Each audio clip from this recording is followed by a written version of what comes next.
This program is powered by Competition102 and Acres BMW and Mini.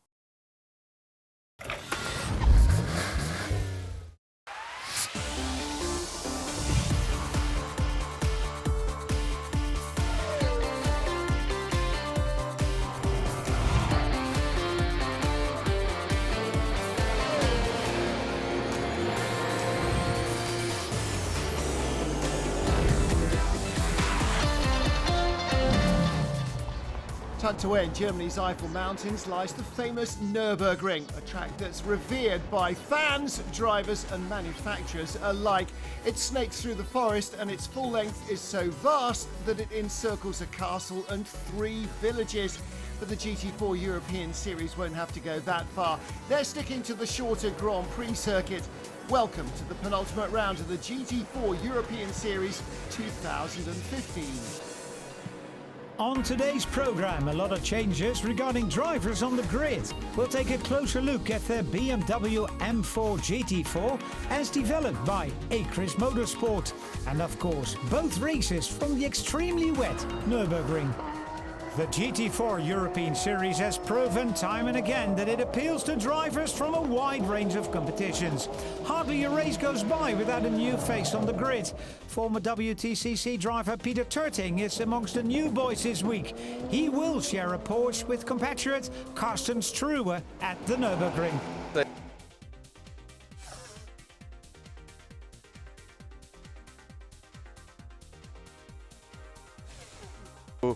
I want to give it a try here at the Nürburgring. The levels of the other drivers is pretty high, I think. Yeah, I know a few guys already, the German guys, but also I know, for example, Duncan Uysman when we did both together, the WTCC in Macau. So I meet some old friends and it's nice to drive with them again. Bulgarian car builder Sin is back in full force at the Nürburgring and will once again field 2 of its striking cars. The driver lineup consists of familiar faces, Henrik Still and Peter Christian van Oranje, along with rookies Stefan Koos and Tim Frans Skierbath. Both will be driving a home race.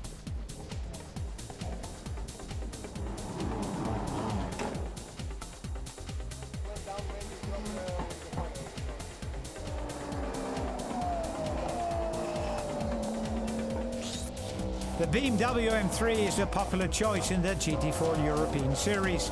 The car has proven its worth time and again, making it a perfect rational choice. No wonder that Swedish duo Joachim Söderström and Milton Lundström have chosen this vehicle, forming a second all-Swedish BMW lineup on the grid.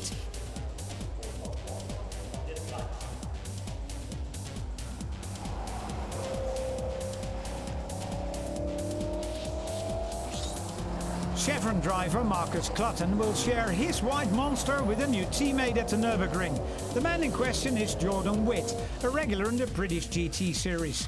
Despite his experience, Witt is still impressed with the championship. I think it's definitely one that's on the up. It's bringing drivers in from everywhere. It's very impressive. Very high standard of driving. There's not much in it when you look at the lap times. It's a very competitive field to be in. It's absolutely brilliant. It's absolutely wonderful to be here. It's my first time, so I'm really enjoying it.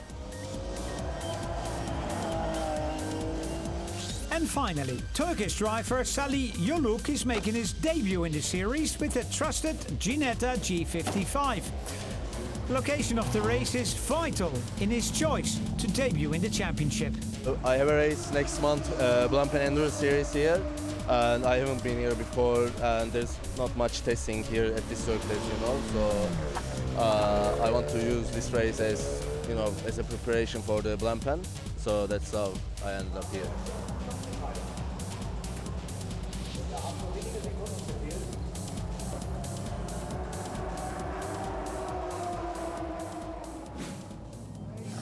Yes, it is high summer at the Nürburgring. Despite that, dreadful weather greets the cars as they come to the grid for race 1. Peter Ebner on pole position in the KTM Crossbow GT4 that he shares with Sasha Halleck.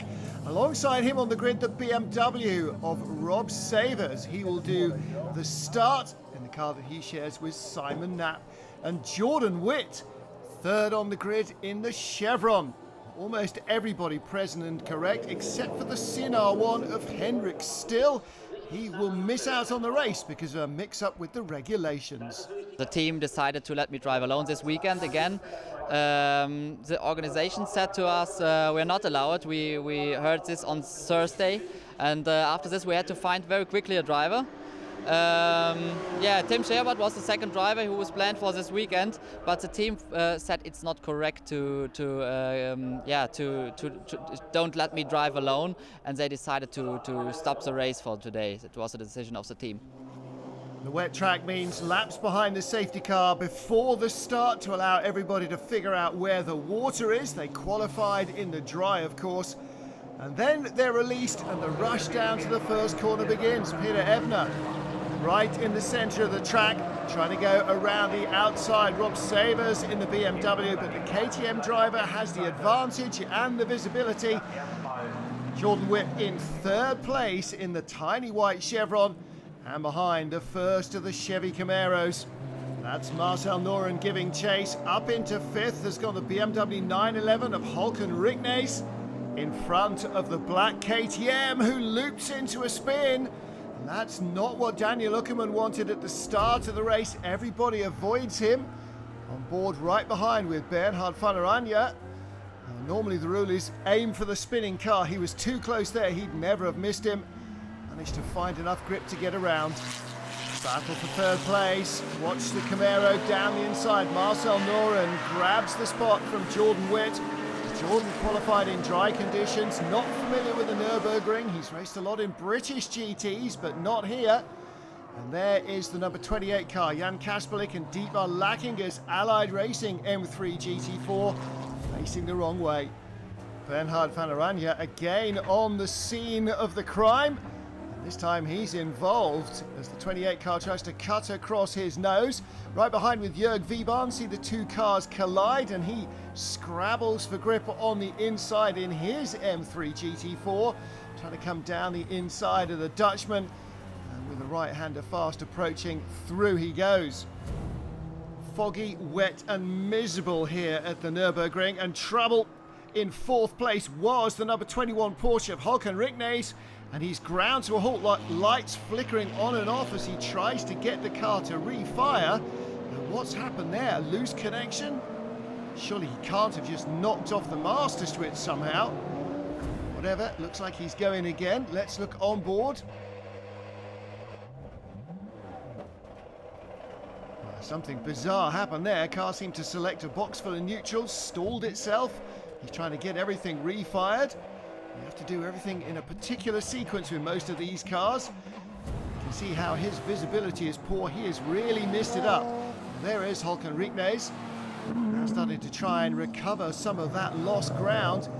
He's down at the bottom of the top 10. Behind our leader here is the battle for second place, and Marcel Noren up the inside in the Camaro into the final chicane. Dives by Rob Savers.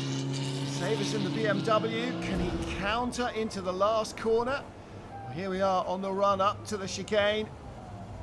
Has to leave the door open. Camaro's a big old beast. Through he goes. The BMW handling the power a little better, but then the Camaro picks up its skirts and takes second place into the final corner. That battle not quite over, and Jordan Witt now in the low-slung Chevron getting himself involved. He's up to third. Fourth place now for Rob Savers. And look at the blue BMW. That's Jörg Wiebahn. He's trying to make it 3 wide as they rush down the straight. That is tight racing. Wiebahn still on the back of the group. Jordan Witt has pulled away. Now Jörg Wiebahn sees his chance. Down the inside he comes into the braking area for the chicane. And through he goes. Takes the spot away from Rob Savers. And he is coming in to make his mandatory pit stop. Somewhere in there is the pit lane, on board with Jordan Witt. Now, the light Chevron, low power, low weight compared to the Camaro. The Camaro's big V8, lots more grunt, but there's a lot more to slow down. And power is not always a help in these wet conditions. Through he goes to take second place away from Marcel Noren. The KTM Crossbow a long way out front. Noren battling now as he tries to hold off Jörg Wiebahn. This is for third position. Try to hold the spot on the way up to the pit stops before they hand over to their respective co-drivers. The Camaro is definitely struggling for grip though, may have used its wet weather tyres a little harder than the lighter cars around it. BMW moves up the order. Into the pits, Jordan Witt comes in from second spot, hands over to Marcus Clutton. Both these men know the car well. At the back, Rob Savers, Simon Knapp switch over as well, and they head back out on track. Battle here after the pit stops, the KTM now with Sasha Halleck on board. The Porsche, that's Peter Terting, the former World Touring Car Championship driver. And Simon Knapp in the number 8 BMW. He's taken over from Rob Savers. The KTM on the inside, chancing his arm. Squeezes by the Porsche again. BMW is the stopper in the bottle here. Great close racing in fairly treacherous conditions. Now Peter Terting down the inside of the chevron, goes by Marcus Clutton. He's carving his way through the field. Little bit of damage there on that Porsche. 981 Cayman, and now he attacks, as you can see, Jörg Wiebahn in front of him in the BMW, and then Pavel Lefterov in the Lotus. And the Porsche cuts through on the inside. Lefterov heads into the pit lane. Peter Terting lapping faster than anybody else at the moment. Pavel Lefterov, the official said his pit stop was too short, so a drive-through penalty drops him down the order. Battle on with the Camaro. Jelle Belen ahead of Sasha Halleck and Håkan Ringnes. Oh, and Belen has gone off in the Camaro. Too late on the brakes. Down into this tight right-hander. You can see he's just carrying too much speed. Slides all over the muddy grass. Drops from 5th down to 7th. Well, that's a disaster, but Håkan Ringnes in the Porsche capitalising. Picked up one place there and takes 5th spot away from Sasha Halleck in the KTM Crossbow. Lightweight Crossbow struggling in these conditions. Jelle Belen all over the back of him. Red flag is out. The rain is getting worse. The fog has come down. Visibility is 0. The race will not be restarted. And that means somewhere in the gloom it is victory for Peter Terting in the Porsche Cayman. He shares with Carsten Struer. Jörg Wiebahn second. Simon Knapp and Rob Savers claiming third in their BMW. AM-Class victory going to Håkan Ringnes in the flying Porsche.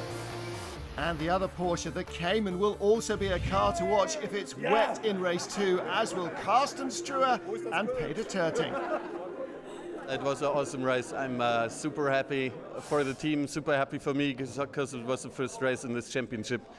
I think we done a great teamwork. We worked perfectly together. We had a great setup. Carsten did a good job. He gave me the car, and I just could drive super fast. It was fun. It was cold, wet and miserable for anybody who wasn't actually in a car, but congratulations to our happy podium finishers. After the break, we take a closer look at the BMW M4 GT4 and, of course, the second race at the Nürburgring, and it's still raining.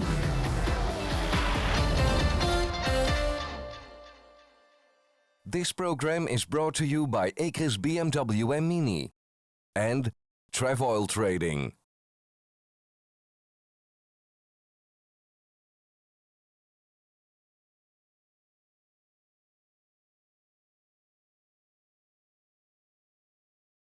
This program is powered by Competition102 and Acres BMW and Mini.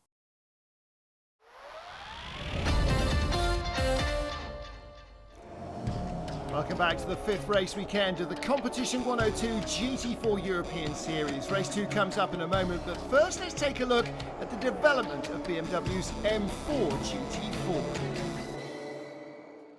Back in 2014, BMW revealed its newest star, the BMW M4. Before long, the car was being looked into as a possible new addition to the GT4 European Series. We're looking at it now to change the M4 road car into an M4 GT4 for next year. It's like a street legal racing car. So we don't have to change actually a lot to make it a racing car. The BMW M4 GT4 is developed by the Acres dealership in Veenendaal, Holland, where the roots of the racing team can be found. It's also an ideal spot for developing a proper racing car. This is really the center of BMW Motorsport for Team Acres. It started here 25 years ago. They started out with the 3 Series back then, but you can really feel it when you walk in here. This is a motorsport-minded company. The BMW has always been like the backbone of the GT4 series. Like we said, I've won 4 championships with the car now over the last 6 years. It's a really good performance and driver's car. So we're gonna, the expectations are very high for the new M4 model. It's like a racing car for on the street, so we just modify it to make it more safe with a roll hoop and whatsoever. But it's really a nice project, and we're having fun developing the car. I can tell you right now, we're going to be there at the Misano, the last race of the GT4 series. We're going to not just introduce the car, but we're going to race it as well. Van der Ende has spent a lot of time behind the wheel of a string of BMWs and knows them like the back of his hand and has fond memories of racing them. Next year it's going to be my lustrum. It's going to be 10 years for Team Acres Motorsport. So we know each other very well, and I love to be here. It's like my second home. We've been racing the car for the last 6 years now. We won 4 championships with this car. So it's always hard to say goodbye, but to say goodbye and then knowing what you're going to get for next season, then it makes it a whole lot easier.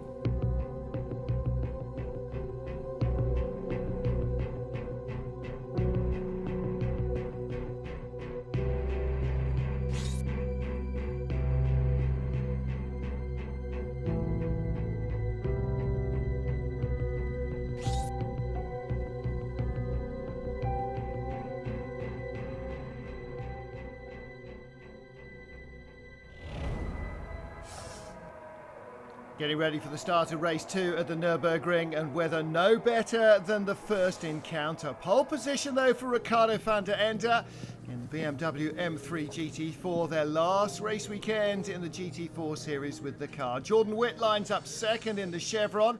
Duncan Heisman is third on the grid in the Chevy Camaro, the number 96 car.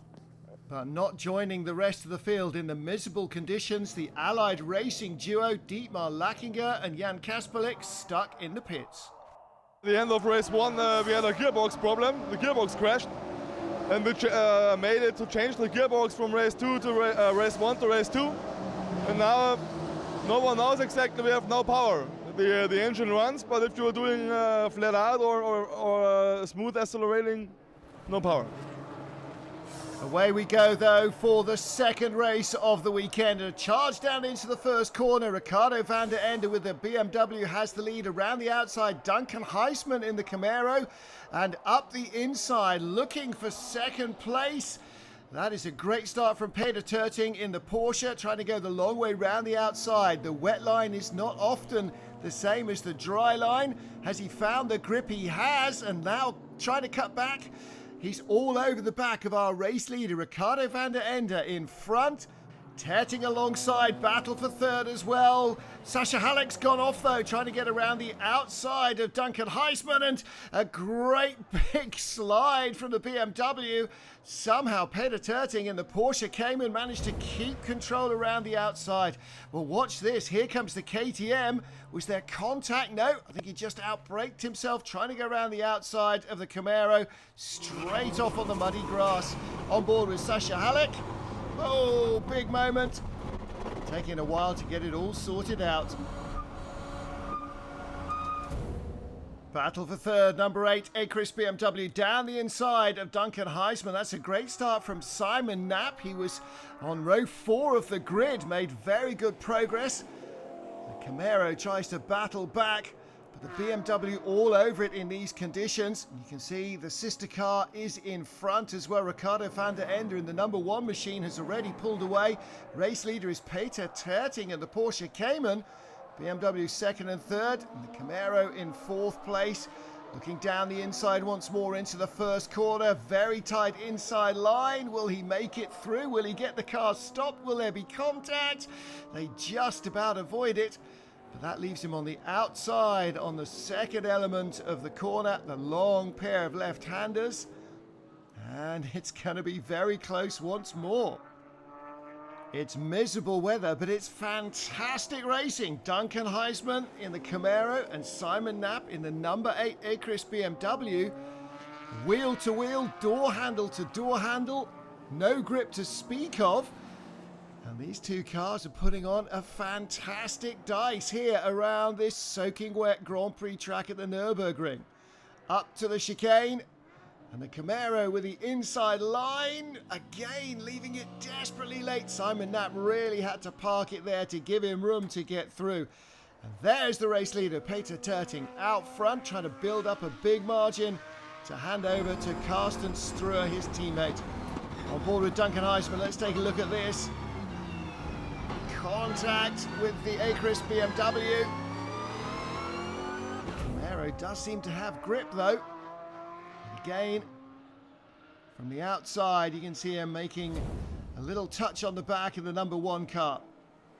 So he's recovered from his battle with Simon Knapp, now all over the back of the number 1 car, Ricardo van der Ende. The Camaro sagged a little down the order early on, now back in front. And that was another bold move under brakes. The Camaro really working well. Duncan Heisman having a fine old time.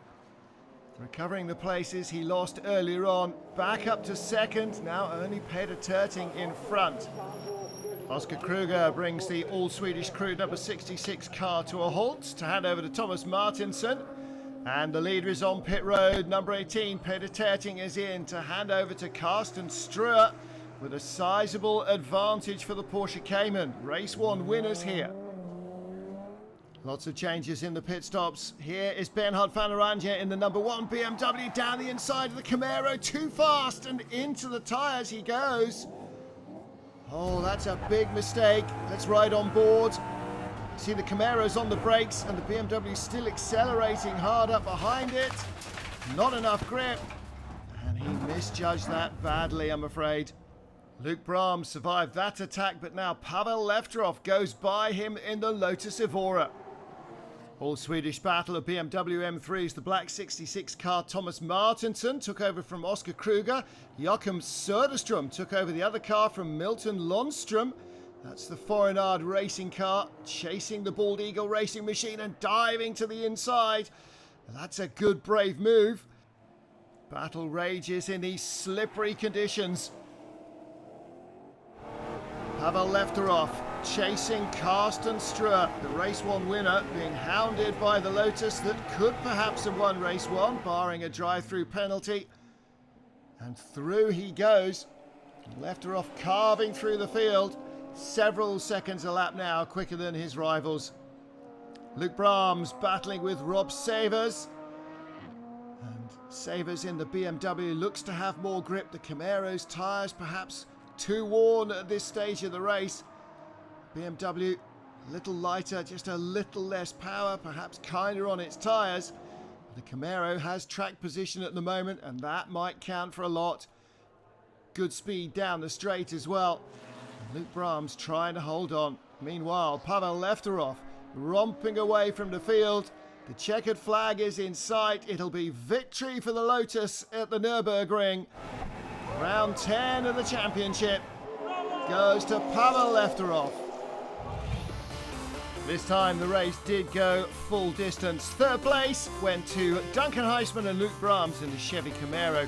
Race 1 winners in the Porsche Cayman, Peter Terting and Carsten Struer, with the runners-up 5 seconds back, but victorious. The AM driver Pavel Lefterov in the Lotus Evora, and he and the team look justifiably delighted with their result. The second race we start again from 10th position and we were improving, and we gained some positions and we get in front, and I'm very happy. I want to say thank you to Lotus and my team.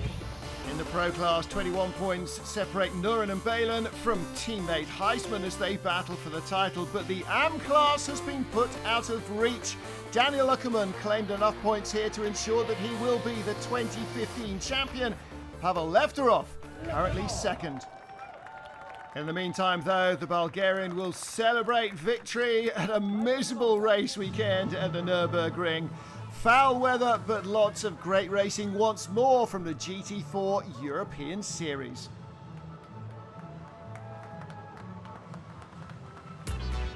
Auf Wiedersehen then to a very wet Nürburgring. It's time to prepare for the final race weekend before a long GT4-less winter. We're going out with a bang though, because the season finale is at Misano on the Italian Adriatic coast. Until then, ciao tutti!